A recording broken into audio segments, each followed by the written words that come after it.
Components of ecosystem, class 10th biology, chapter 7, man and his environment, lecture 2 और total lecture चिकम देनो 9. देखिए the pitch scale د pitch scale کې ټوټل انسي د 0 نه والا تر د 14 پورې دي او چې دا سکیل یو سولوشن ته مونږ انټروډیوس کو او په دې باندې ریډینګ راشي د 0 نه والا تر د 6 پورې نو دته اسیډ کوي او چې کله دا مونږ یو د ته انټروډیوس کو سولوشن ته او دې باندې ریډینګ راشي 7 نو دا بیا مونږ سره دغه سولوشن مونږ سره نیوټرل دی او چې دا مونږ یو سولوشن ته انټروډیوس کو او پای باندې ریډینګ راشي د 8 نه والا تر د 14 پورې نو دغه سولوشن ته مونږ بیا وایو الکالاین نو سولوشن مونږ سره درې قسم دي یو ته اسیډیک وي یو ته نیوټرل وي او یو ته الکالاین وي او دا د پی سکیل مطابق دي لایټ انټنسټي دراصل ویل کیږي چې کوم ریس پروزي پر یونټ ایریا باندې د لایټ نو هغه ته ویل کیږي لایټ انټنسټي دا سورس اف لایټ دی او د سورس اف لایټ سره چې ایریا څومره کم نه کم ده یعنی دا 1 میټر ده نو دی باندې ریس چې کوم دی نو بیا هم ډېر زیاتې پروزي 325 لکس چې کوم دی نو لکس دا موږ سره د لایټ انټنسټي یونټ دی او چې څومره دی کې دا ایریا موږ سره 2 میټر ده خو په دې باندې کوم لایټ انټنسټي یعنی ریس په پروزي نو هغه 81 لکس دی او بیا چې څومره دا 3 میټر ایریا ده خو دې کې موږ سره کوم لایټ پروزي نو هغه 36 لکس دی نو چې څنګه د سورس اف لایټ نه لري کیږو نو دومره موږ سره کوم دی د لایټ انټنسټي کمیږي نو لایټ انټنسټي دراصل ویل کیږي چې په یونټ ایریا باندې څومره ریګانی پروزي نو که په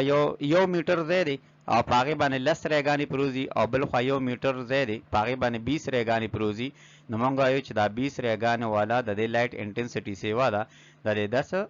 ریګان د لایټ مختلف پراپرټیز دي دلته کې دا درې پراپرټي دی ورکړي دي یو لایټ کوانټیټي ده یا لایټ انټنسټي وته ویل کیږي بل خو د لایټ کوالټي ورکړي ده چې ته سپیکټرم ویل کیږي او 7 کلر پیدا کیږي په سپیکټرم کې بل چې کوم دی نو لایټ ډیوریشن دی چې په رس کې څومره ټیمه پورې لایټ پروزي او رڼا پروزي د نو هغه ته لایټ ډیوریشن یا ته فوټو پیریډ وای چې موږ سره لایټ انټنسټي څومره زیات وي نو دومره به د پلانټ چې کوم دی نو د هغه زیات مقدار کې فوډ به تیاری او هغه به گروث کوي او دا شانته چې د لایټ کوالټي څومره خوي نو دومره موږ سره د پلانټ مارفالټي به خوي او چې موږ سره د پلانټ فوټو پیریډ لحاظ سره پلانټ په درې حصو کې تقسیم شوی دی یو موږ سره شارټ ډے پلانټ دی نو شارټ ډے پلانټ لپاره زیات نه زیات نور څومره پکار دی 16 اور پکار دی چې په ورځ کې 16 غنټې نور پروزي خدا میکسیمم دی یعنی میکسیمم مطلب دا چې د دې نه کم 10 غنټې کې دي شي 5 کې دي شي 6 کې دي شي 12 کې دي شي 13 کې دي شي 15 کې دي شي او 16 کې دي شي نو دې کو چې کم دی نو دغه پلانټ په خپل فلاور کول شي بل لانګ ډے پلانټ دی نو دا غیر لپاره مینیمم چې کوم ټمپریچر پکار دی یا فوټو پیریډ پکار دی هغه 11 اور دی یعنی کم از کم نور چې کم دی نو هغه 11 غنټې پروزي نو کم از کم نور 11 غنټې په کم وخت کې پروزي په اوړي کې او دا کم شارټ دی دی نو د لپاره زیات نه زیات ټمپریچر څومره دغه فوټو پیریډ څومره پکار دی 16 اور نو د 16 نه کم اور پس کې دي شي په جمی کې لکه 5 غنټې کې دي شي 6 کې دي شي 8 کې دي شي نو موږ سره شارټ ډے پلانټ عام طور باندې په جمی کې خپل فلاور کوي او لانګ ډے پلانټ چې کوم دی نو موږ سره فلاور کوي په اوړي کې او دین علاوه د کې ډے نیوټرل پلانټ دي نو هغه داسې پلانټ دي چې هغه موږ سره په اني فوټو پیریډ باندې کوم دی نو فلاورینګ کول شي نه ته ډے نیوټرل وي د کمپوننټس اف ایکوسیستم نو ایکوسیستم دوه مین کمپوننټ دي یو ته ابایوټیک کمپوننټ وي ابایوټیک بیجان ته وي چې سا پکینی او بایوټیک کمپوننټ هغه چې پای کې سا موجود وي او دواړه چې کوم دي موږ سره د ایکوسیستم لپاره ضروري دي په ابایوټیک کمپوننټ په ایکوسیستم کې د دې مختلف قسم ته انوایرنمنت لپاره کریکټریسټک دي خصوصیات دي په ابایوټیک کمپوننټ کې مشتمل له سن لایټ دی واټر دی ټمپریچر دی سایل دی ایر دی هیومیډیټي دا پیچ دی سیلینټي دا اویلیبিলিټي اف نایټروجن دی او پریسیپیټیشن دراصل ویل کیږي باران ته دا سن لایټ د وجه نه موږ سره کوم دی پلانټ گروث کوي او د دې وجه نه لیوینګ ارګانیزم هغه ډیسټریبیوټ شوی دی یعنی کوم دی چې نور مسلسل پروزي د ورځې راخیږي او د شپې چې کوم دی نو هغه پریوزي، نو د هغې مطابق چې کوم دی نو موږ سره د پلانټس او د انیملز تعداد په یو ایریا کې موجود وي. او چې کوم دی کې نور نه پریوزي نو هلته کې بیا انیملز او پلانټس چې کوم دی نه وي. بل د دې چې کوم دا سن لایټ دی نو د دې د وجې نه پلانټ فوټوسنتھسس کوي او د هغې په ذریعې سره خپل فوډ تیاروي. د دې په کارکټرسټک کې یو لایټ انټنسټي ده، بل لایټ کوالټي ده، بل لایټ ډیوریشن دی، یعنی فوټو پیریډ چې ته ویل کېږي. او هغه موږ سره د پلانټس او د انیملز چې کوم لایف دی په هغې باندې اثر پرې باسي. د پلانټس د چې کله لایټ کم وي نو پلانټس چې کوم دی نو بیا کلوروفیل په ذریعې سره فوډ نشي جوړولی، او چې کله لایټ انتهایی سیوا وي یعنی انټنس لایټ وي نو د هغې په وجه باندې د پلانټ کلوروفیل ډیمیج کېږي. او کلوروفیل موږ سره څه کوي؟ دا د پلانټ لپاره فوټوسنتھسس کوي. نو چې کم لایټ وي نو فوټوسنتھسس نه کېږي، او چې زیات لایټ وي نو بیا موږ سره کلوروفیل ډیمیج کېږي، نو بیا هم فوټوسنتھسس نه کېږي. بل دویم چې کوم کمپوننټ دی د ایبایوټیک واټر دی. واټر چې کوم دی نو موږ سره د لایف د پاره ډېر ضروري دی. واټر چې کوم دی نو 70% چې کوم دی دا موږ سره په ارت سرفیس باندې موجود دی، او دا یونیورسل سالوینټ دی. یونیورسل سالوینټ هغې ته ویل کېږي چې په هغې کې تمام کمپوننټ چې کوم سالوټ وي هغه حل کېږي. نو په دې کې پولر کمپوننټ هم حل کېږي، او دې کې کوم دی نان پولر هم حل کېږي، دې کې آیانیک هم حل کېږي، یعنی سالټس وغیرہ ټول پکې حل کېږي. په دې وجه باندې ته یونیورسل سالوینټ وایي. نو دې کې د سایل مختلف قسم ته منرلز هم پکې حل کېږي. او چې کوم دی کې موږ سره د واټر کمی وي لکه څنګه صحرا شوه، نو په هغه ځای کې موږ سره د پلانټس او د انیملز چې کوم تعداد دی هغه کم وي. دا شانتې چې په کوم ځای کې د واټر ډیر وي نو په هغه ځای کې چې کوم دی نو موږ سره د پلانټس او د انیملز تعداد انتهایی سیوا وي، لکه څنګه چې رین فورسټ دی. بل دا واټر چې کوم دی نو موږ سره را میټیریل په طور باندې استعمالېږي فوټوسنتھسس کې، نو دا موږ سره واټر دی. نو دا واټر دی یا کمباین شوی د کاربن ډای اکساید سره، او دې کې جوړ ګلوکوز، او دا ګلوکوز ورسره اکسیجن جوړېدل د کاربن ډای اکساید او واټر نه، نو دا موږ سره فوټوسنتھسس پروسس دی. نو په دې فوټوسنتھسس پروسس کې چې کوم دی واټر څوک په طور استعمال شي؟ را میټیریل په طور باندې استعمال شوی دی. ټمپریچر دا بل ایبایوټیک کمپوننټ دی. ټمپریچر موږ سره د ډسټریبیوشن اف پلانټس او انیملز باندې ډېر زیات اثر پرې باسي. چې کوم دی کې ټمپریچر چې کوم دی نو دا وي نارمل وي، نو هلته کې نارمل گروث کېږي او ډسټریبیوشن اف ارګانزم چې کوم دی نارمل وي. او چې کوم دی کې ټمپریچر انتهایی کم وي یعنی ایکسټریم وي، نو یا انتهایی کم شو یا انتهایی سیوا شو، نو په هغه دی کې چې کوم دی نو موږ سره بیا د پلانټ او د انیمل تعداد انتهایی کم وي. نو ټمپریچر څومره پکار دی د تمام ارګانزم لپاره، د پلانټس او انیمل لپاره؟ نو هغه 10 نه ولا تر دی 45 پورې.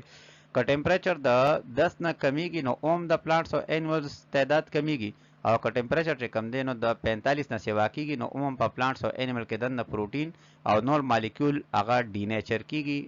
یعنی چینج کېږي د یو سټیټ نه بل سټیټ ته، او د هغې په وجه باندې خپل فنکشن نه کوي. دې کې دا اټماسفیر دی. نو دا ارث سرفیس دی، د دې ارث سرفیس نه غیر چاپیر چې کوم دی نو هوا موجوده ده، او د تمام لیر ته چې د ارث سرفیس نه غیر چاپیر موجود دی د ویل کېږي از نون ایز اټماسفیر. بیا د اټماسفیر کې چې کوم هوا موجوده ده په دې کې هوا چونکې مکسچر دی نو پای کې نایټروجن 78% دی، دغه اکسیجن پکې 21% دی، کاربن ډای اکساید پکې 0.04% دی، او نور ګیسز پکې چې کوم دی نو 0.96% دی. نو دا موږ سره د اټماسفیر کمپوزیشن دی. د اټماسفیر کې دا چې کوم نایټروجن دی نو دا ورکړی دی سایل، او سایل سره چې کوم دی نو د پلانټ جړې ورکړي دي، او دا د هوا ده. نو د هوا نه دا نایټروجن چې کوم دی راځي چرته؟ دا د خاورو کې دننه جړو کې بیکټیریا ته، چې ته نایټروجن فکسینګ بیکټیریا وایي. نو د هوا والا چې کوم پری نایټروجن دی نو هغه کمپاوند ته کنورټ کړی دی امونیم ته. هغه امونیم چې کوم دی بیا نایټریټ او نایټریټ ته کنورټ شوی دی د نور بیکټیریا په ذریعه سره، او بیا دغه چې کوم نایټریټ او نایټریټ دی دا بیا تلی پلانټ ته د روټ په ذریعه سره، او پلانټ کې دننه چې کوم دی نو مختلف قسم د کمپاوند جوړوي، لکه لیپیډ شو، نیوکلیک ایسډ شو، یا نور مالیکول فارمیشن کوي، او دغه پلانټ نه بیا هغه مالیکول نور انیملز ته ځي. او دې نه علاوه چې کوم دغه انیمل یا دغه پلانټ مړ شي نو د دې دغه کې چې کوم د نایټروجن موجود د کمپاوند په شکل کې نو ډي نایټریفاینګ بکټیریا د هغې نه هغه نایټروجن واپسې کې د کمپاوند نه پری نایټروجن ته د کې ریلیز کی او هغه پری نایټروجن راشي واپسې کې ایر ته. نو یو خوا د ایر نه چې کوم دی نو دا نایټروجن رالو دلته کې پلانټس او انیملز ته د کمپاوند په شکل کې او بیا واپسې کې د کمپاوند چې کوم دی نو دی کنورټ شو پری نایټروجن ته او واپس لاړو ایر ته. نو دا موږ سره چې کوم پروسس دی نو دې ته نایټروجن سایکل وایي. اوس موږ سره دا چې کوم سیلولر ریسپایریشن دی نو پای کې اکسیجن استعمالیږي او په هغې په ذریعې سره د ګلوکوز بریک ډاون کیږي نو کاربن ډای اکساید جوړیږي او ورسره واټر جوړیږي. نو دا ګلوکوز دی اکسیجن ورسره یو ځای شو نو کاربن ډای اکساید او واټر دا جوړ شو او ورسره چې کوم دی نو انرژي ریلیز شوه او دا هغه انرژي په ذریعې سره موږ خبرې کوو دا هغه انرژي په ذریعې سره موږ ګرځېدل کوو اورېدل کوو او نور مختلف قسم ته فنکشن کوو چې کومه انرژي موږ سره د ریسپایریشن پروسس په بریک ډاون کې ریلیز شي دی په ذریعې سره. اوس دا فوټوسنتھسس پروسس دی نو دې کې دا کاربن ډای اکساید د واټر سره یو ځای شو نو دې کې ګلوکوز جوړ کو ورسره چې کوم دی نو اکسیجن ریلیز شو نو دا اکسیجن ریلیز کیږي موږ سره په فوټوسنتھسس پروسس کې او ګلوکوز فارمیشن کیږي. نو اټماسفیر موږ سره ګیسیس ظاهر دي چې هغه د ځمکې نه ګیر چاپیر دي په دې کې 78% پکې نایټروجن دی 21% پکې اکسیجن دی او 0.04% پکې کاربن ډای اکساید دی. دا نایټروجن چې کوم دی نو موږ سره د په راځي پلانټ ته او پلانټ کې چې کوم دی مختلف قسم مالیکول جوړوي لکه کلوروفیل شو نیوکلیک اسید شو ویټامینز شو او د موږ سره راځي د پلانټ ته د ایر نه او هغې ته ویل کېږي سایل پیکسن نایټروجن یعنی د ایر وال چې کوم نایټروجن دا ډایرکټلی پلانټ نشي استعمالولی دغه نایټروجن به د ایر نه چې کوم دی اول نه کمپاوند ته کنورټ کول غواړي د پری نایټروجن نه کمپاوند ته او دا به د بکټیریا او وغیره په ذریعې سره کېږي ته نایټروجن فکسیشن پروسس وایي او هغه بکټیریا ته نایټروجن فکسینګ بکټیریا وایي. دغه چې کوم نایټروجن فکسینګ بکټیریا کم کمپاوند نایټروجن جوړ کړي نو هغه بیا موږ سره پروټین جوړوي نیوکلیک اسید جوړوي او نور مختلف قسم ته مالیکول جوړوي. او دا چې کوم پلانټ او انیمل ډای شي نو موږ سره دا بکټیریا او فنجای دا واپسې کې چې کوم دی دغه نایټروجینس ویسٹ مټیریل یعنی کم نایټروجن چې موږ سره په ډي ان اے کې موجود دی یا په پروټین کې موجود دی یا په نور مختلف قسم د مالیکول کې موجود دی او دا جسم مړ شو نو دغه جسم د تمام مالیکول نه د نایټروجن واپسې کې دا فنجای او بکټیریا وباسي او دا واپس لړ شي پری نایټروجن په شکل کې اټماسفیر ته. نو د نایټروجن چې کوم دی نو د فیوچر څه دی نو دوه قسمه دی یو خو د اټماسفیر نه دی راځي لیوینګ باډي ته او د لیوینګ باډي نه واپسې کې ځي اټماسفیر ته. بل اکسیجن چې کوم دی ریسپایریشن لپاره ضروري د ارګانیزم کې او کاربن ډای اکساید چې کوم دی دا موږ سره ضروري د فوټوسنتھسس لپاره. بل موږ سره دا چې کوم ریټ اف ایواپوریشن دی evaporation ویل کېږي escaping of liquid water molecule into gaseous form یعنی کوم اوبه دي هغه اوبه چې کوم دي هغه واټر ویپر ته بدلیدل په اني ټمپریچر باندې دې کې د ټمپریچر خبره نشته په هر ټمپریچر باندې موږ سره کنورټ کېدی شي ګیسیس فارم ته واټر مالیکول او دې ته ایواپوریشن وایي. یعنی که باران شروع وي بهر او کمره کې د کپړې لمدې کپړې واچولې نو هغه لمدې کپړې وچیږي ځکه چې د دې نه موږ سره په دې لو ټمپریچر باندې ایواپوریشن کیږي. دا شانتې که بهر واورم ورېږي خو چې لمدې کپړې د کمره کې واچولې نو هغه وچیږي ځکه چې موږ سره د دغه کپړو نه چې کوم دی نو دغه لیکوډ فارم واټر ګیسیس فارم واټر ویپر ته کنورټ کیږي او په آلریډي چې کله نور وغیره وي نو پای کې بیا ایواپوریشن ریټ سیوا وي. نو ایواپوریشن دراصل موږ سره اسکیپینګ اف واټر مالیکول د لیکوډ فارم نه ګیسیس فارم یعنی واټر ویپر ته په اني ټمپریچر باندې دیته ایواپوریشن وایي. بل اټماسفیر چې کوم موشن کې راشي نو ته بیا وایند وایي. دا وایند موږ سره ابایوټیک فیکټر دی او سټرانګ وایند چې کوم دی نو موږ سره پلانټس پروډوسر وغیره ډیمیج کوي او هغې نه علاوه دا چې کوم غرونه وغیره دي یا داسې د سمندر سایډونو باندې کوم ونې دي نو دا هغه ډېر د یو سایډ هوا چلېدو په وجه باندې د دې ونې تمام چې کوم څومره شاخونه هغه په یو سایډ باندې راغلي وي نو دې ته پلیک فارم وایي. نو دغه پلیک فارم فارمیشن موږ سره کېږي د وایند د وجې نه. بل د وایند د وجې نه چې کوم دی نو په پلانټس کې په فلاور کې پولینیشن کېږي او د هغې په وجه باندې د سیډز ډسپرسل او فروټ فارمیشن کېږي. سایل چې کوم دی دا موږ سره اپر لیر اف دی ارث کرسټ د ځمکې چې کوم د ټول نه فاصلې تحت دی ته سایل وایي. پلانټ چې کوم دی نو هغه په دې سایل کې انختی وي او پلانټ ته سپورټ هم د سایل له وجې نه میلاویږي، یعنی د روټ چې کوم دی په دې سایل پورې نښتي وي او د هغې په وجه باندې دا دومره غټې غټې تنې چې کوم د بوټي وي نو هغه په ځای باندې ولاړ وي او غورځېږي نه. دې نه علاوه دا پلانټ چې کوم دی نو مختلف قسم ته منرلز وغیره یا کیمیکل دیم ځان ته حاصلوي د دې سایل نه، او دا چې کوم مختلف قسم ته دا دي ګراسز دي. ګراسز هر هغه پلانټ ته ویل کېږي چې په هغې کې ووډ نه وي، یعنی کم هربس دي نو دا هربس ته ګراسز ویل کېږي، او داسې پلانټ چې په هغې کې ووډ موجود وي نو هغې ته بیا ویل کېږي ټریز. دې کې دا چې کوم ډایګرام ورکړی دی نو په دې ډایګرام کې دا کومه حصه ده دا موږ سره در اصل هغه سایل والا حصه ده چې په دې کې پلانټ چې کوم دی نو هغه سپورټ هم ورته میلاویږي، واټر هم میلاویږي او منرل ډفرنٹ ټایپ اف منرلز ورته هم میلاویږي. او دویم دا چې کوم دا افر پارټ دی د دې ارث کرسټ چې کوم ته سایل ویل کېږي نو دا د 2 نه والا تر 10 انچه پورې وي، یعنی پلانټ چې کوم موږ سره منرلز حاصلوي یا نور مختلف قسم تمام سیزونه حاصلوي نو دا موږ سره د ارث چې کوم دا سرفیس دی د 2 نه والا 10 انچه پورې د دغه پارټ نه حاصلوي او د هغې په ذریعې سره هغه بیا ډیولپمنټ کوي. دې نه علاوه د دې دا نور کم پارټ دي هغه ټاپ سایل شو، ورسره سب سایل، ورسره پیرنټل میټیریل چې یا ورته بډ راک ورته ویل کېږي.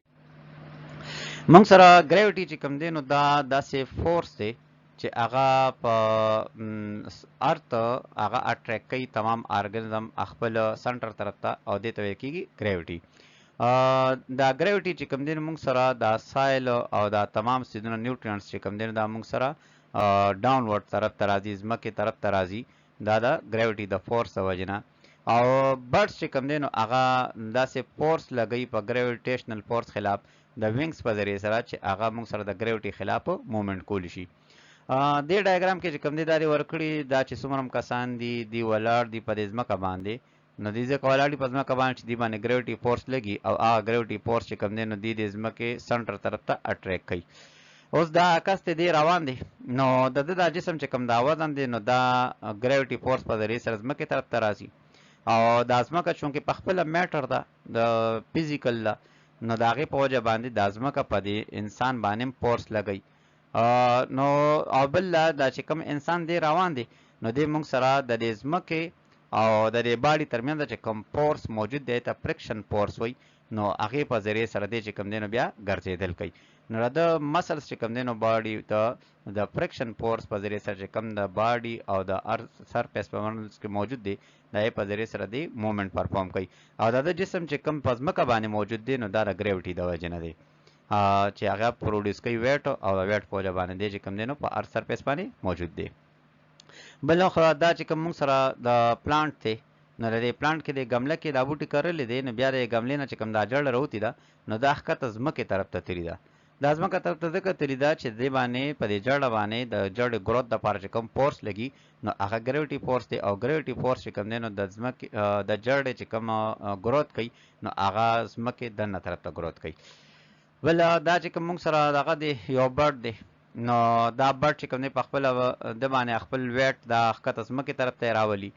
د ده چې کوم دا خپل وینګز دی نو هغه د دې ځمکې نه بره بوځي او د دې چې داسې په دې طرف باندې کوم مومنټ کوي نو هوا چې کوم دی نو دا روکاوي هغې ته ډریګ وایي او د ده د خپل چې کوم وینګز دي ورسره ټیل د هغې په ذریعې سره دی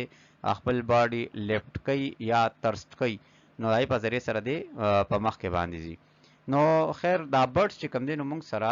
په هوا کې ځکه الوزي چې دی د وینګز په ذریعې سره د ګریویټي فورس خلاف فورس پروډیوس کوي. د بایوټیک کمپوننټ اف ایکوسیسټم نو په بایوټیک کمپوننټ کې 3 سی دي، یو ته پروډیوسر وایي، بل د کنزیومر وایي، بل د ډیکمپوزر دی. یعنی دا ایکوسیسټم دی په دې کې دا بایوټیک کمپوننټ دی نو په هغې کې یو کمپوننټ اف پروډیوسر دی، دویم کنزیومر دی او دریم ډیکمپوزر دی. او په دې کنزیومر کې ځان ته بیا 3 دي، یو ته پرایمري وایي، یو ته سیکنډري وایي او بل ته ترشري وایي. پروډیوسر دراصل دا بوټي دی نو دا بوټي چې کوم دی چا نه خوراک نه اخلي بلکې د باندې د نور نه چې کوم دی شعاګانې را پریوځي،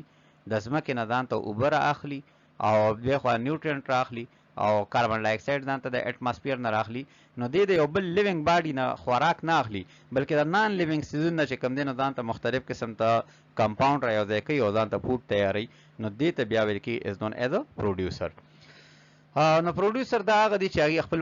فوډ په خپله باندې تیاروي او دا پروډیوسر دومره فوډ تیاروي چې څه فوډ دی په خپله استعمال کړي او باقي پاتې فوډ چې کوم دی نور انیمل استعمالوي چې هغې ته ویل کېږي کنزیومر او ډیکمپوزرز.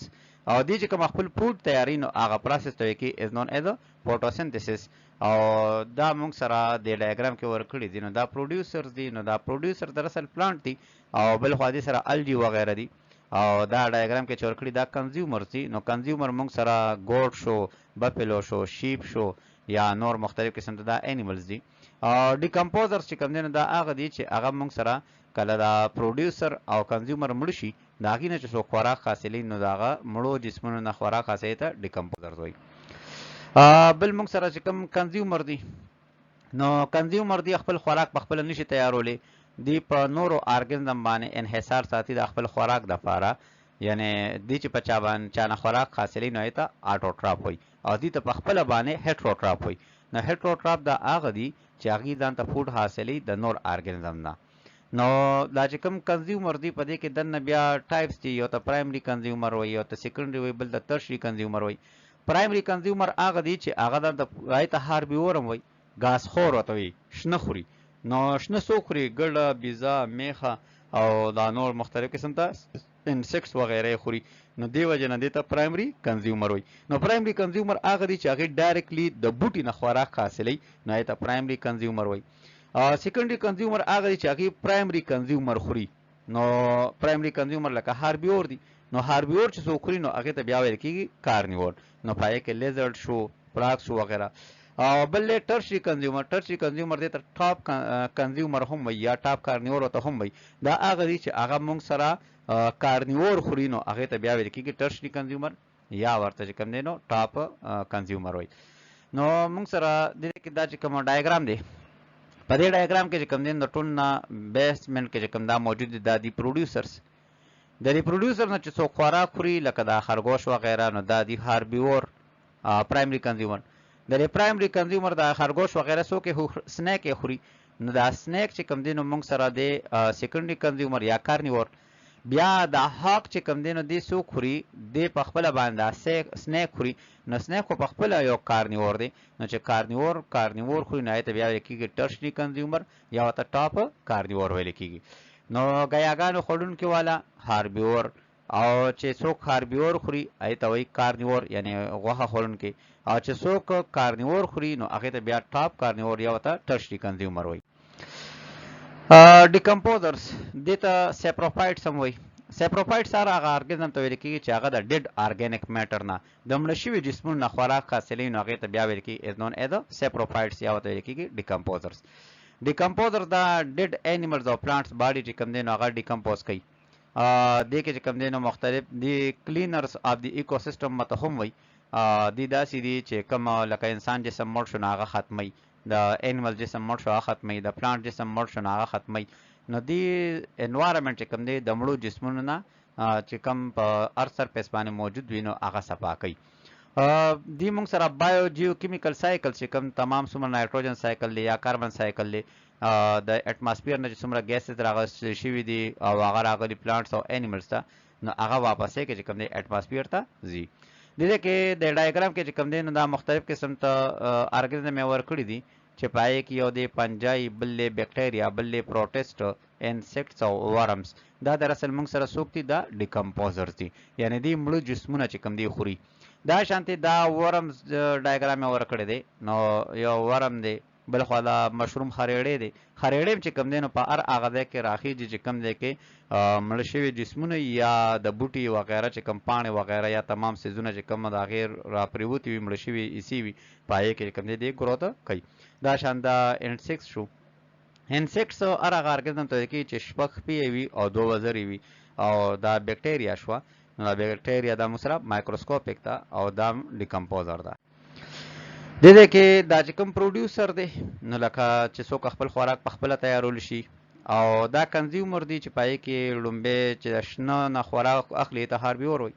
او چې څوک هاربیور خوري نو هغه ته کارنیور وي، او چې څوک کارنیور خوري نو هغې ته ټاپ کارنیور وي. نو دا که کوم کنزیومر دی چې دیم مړ شي یا پروډیوسر دی که دیم مړ شي نو د دې جسمونه څوک ختموي؟ فنجای وغیره ختموي یا بکټیریا یا ورمز یې ختموي او دې ته ویل کېږي ډیکمپوزرز. نو دا تمام څومره چې مړه جسمونه دي د دې دا تمام میټیریل د هغې بریک ډاون کول او ډیکمپوز کول دا موږ سره کار دی د ډیکمپوزرز.